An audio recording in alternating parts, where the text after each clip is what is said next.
بسم اللہ الرحمن الرحیم۔ السلام علیکم۔ سٹوری داؤد کے پیارے دوستوں، سٹوری کو اینڈ تک ضرور سنیے گا۔ حضرت شیخ سعدی بیان کرتے ہیں کہ کسی بادشاہ کو کوئی خطرناک بیماریاں لاحق ہو گئیں جس کا ذکر نہ کیا جا سکتا تھا۔ یونانی حکماء کا ایک گروہ اس بات پر متفق ہو گیا کہ اس بیماری کا کوئی علاج نہیں ہے، یہاں تک کہ کسی ایسے آدمی کے متعلق علم ہو جو بادشاہ کی سی صفات کا حامل ہو۔ بادشاہ نے ایسے شخص کی تلاش کا حکم دے دیا اور پھر تلاش کے بعد ایک زمیندار کا بیٹا مل گیا جو حکماء کی بیان کی گئی تمام صفات پر پورا اترتا تھا۔ بادشاہ نے اس لڑکی کے والدین کو مال و دولت دے کر اس بات پر راضی کر لیا کہ وہ اپنے بیٹے کی قربانی دے دیں۔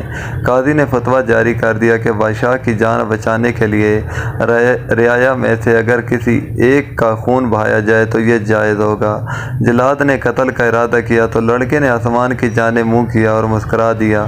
بادشاہ نے لڑکی کی مسکراہٹ دیکھی تو دریافت کیا کہ تم ایسے وقت میں کیوں مسکرا رہے ہو؟ لڑکے نے کہا کہ اولاد کا مان اس کے والدین ہے اور دعویٰ قاضی کے سامنے پیش کیا جاتا ہے اور انصاف بادشاہ سے طلب کیا جاتا ہے۔ ماں باپ نے دولت کی لالچ میں میرے قتل پر آمادگی ظاہر کر دی۔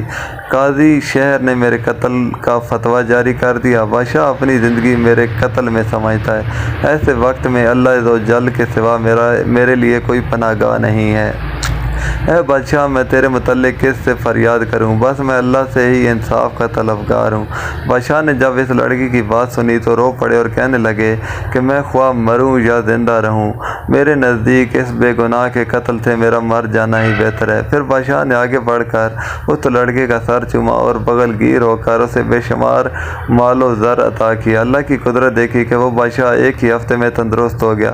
حضرت شیخ سعدی اس حکایت میں بیان کرتے ہیں کہ اگر بندہ صحیح معنوں میں اللہ پر بھروسہ رکھے اور اسے یاد کرے تو اللہ اس کی مدد فرماتا ہے۔ اللہ کا فرمان ہے کہ مجھ سے مدد مانگو، میں تمہاری مدد کروں گا، اور مجھ سے دعا مانگا کرو، میں تمہاری دعاؤں کو سننے والا ہوں۔